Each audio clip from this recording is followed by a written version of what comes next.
You're already at your limit. You slept badly, your head is full, you have too much to do. Then something tiny happens. Your charger won't work. You drop your keys.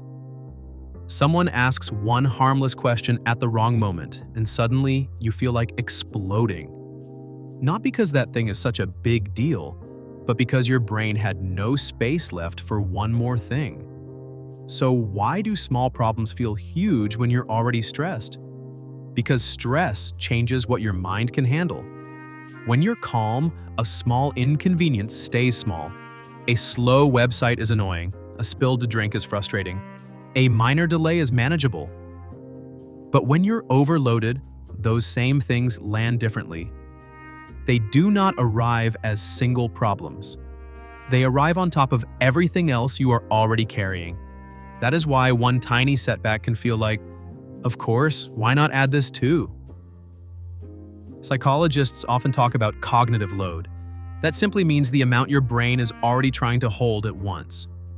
Tasks, deadlines, worries, decisions, things you forgot, things you still need to deal with. When that mental load gets high, your brain has less capacity left for patience, flexibility, and emotional control. So a problem that would normally take 5% of your energy can suddenly feel like it requires 50%. The problem did not become bigger. Your available space became smaller. That is the first key. Stress shrinks your margin. And once your margin is small, tiny things stop feeling tiny. Stress does not live only in your thoughts. It changes your physical state. Your muscles tighten. Your breathing gets shallower. Your nervous system becomes more alert. Your brain starts scanning for threats, friction, and signs that something else might go wrong. So when the printer jams or someone interrupts you, your system does not always register minor inconvenience. It registers more pressure. That is why stressed people often say, "I can't deal with this right now." And that sentence is more accurate than it sounds.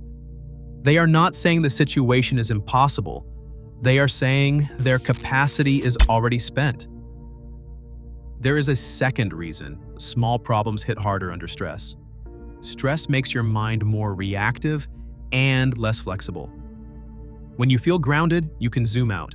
You think, this is annoying, but it's solvable. When you are stressed, your attention narrows. The one thing in front of you fills the whole frame. A delayed reply starts to feel personal. A messy room starts to feel impossible. A small mistake starts to feel like proof that the whole day is falling apart. Stress pulls your mind toward what psychologists call a more threat-focused mode. You become quicker to notice what is wrong and slower to access a calm, wider perspective. That is why stressed thoughts often sound like, everything is too much. Nothing is working. I can't take one more thing.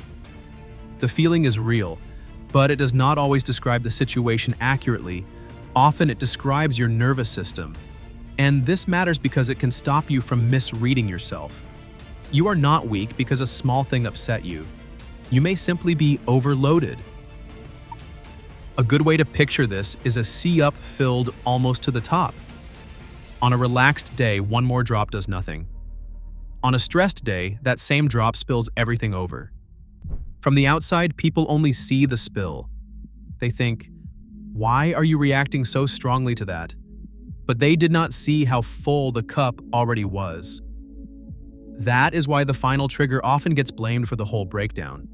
You did not really lose it because the lid would not close. You lost it because the lid would not close after the bad sleep, the deadline, the noise, the unread messages, and the feeling that you have been holding yourself together all day. The trigger is small, the buildup is not. So what can you do in that moment? First, name the real problem correctly, instead of, why am I being so dramatic? Try, this feels bigger because I am already overloaded. That shift matters. It replaces shame with accuracy. Second, reduce the next demand. When your system is overloaded, do not immediately ask it to solve 5 more things. Pick one next step. Answer one message, clean one surface, fix one problem, or pause before reacting at all. Small problems feel huge when everything is competing for the same limited energy. So lower the number of things competing. Third, delay the story your brain wants to build. When stressed, one inconvenience can instantly become, "This always happens. Nothing goes right. I'm failing at everything." Pause before turning a small event into a global conclusion. The fact may be small, the emotion may be large. Both can be true at the same time. And finally, pay attention when this happens often. If tiny things keep pushing you over the edge, the real issue may not be the tiny things. It may be that your baseline stress is too high. Your reactions can be information.